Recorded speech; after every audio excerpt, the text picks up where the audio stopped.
Welcome. In this video, we'll guide you through the simple steps to enable conversation tones for all chats on WhatsApp. Whether you want to add a touch of sound to your messaging experience or ensure you never miss a notification, this quick tutorial has got you covered. Let's dive right in.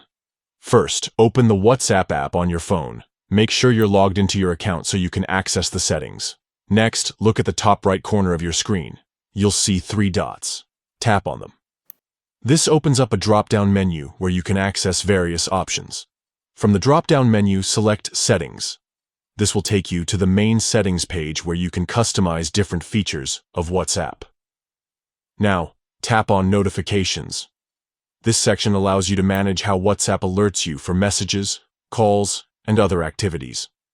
Once inside the Notifications menu, look for the option labeled Conversation Tones. It's usually near the top of the list. Toggle this option on to enable sounds for all incoming and outgoing messages. And that's it. You've successfully turned on conversation tones for all chats in WhatsApp. From now on, every message you send or receive will be accompanied by a sound enhancing your messaging experience. If you ever wish to turn off conversation tones, simply follow these steps again and toggle the option off. It's that easy. Thank you for watching. If this tutorial helped you, don't forget to share it with others who might find it useful. Stay tuned for more helpful tips and tricks to make the most out of your apps. Happy messaging.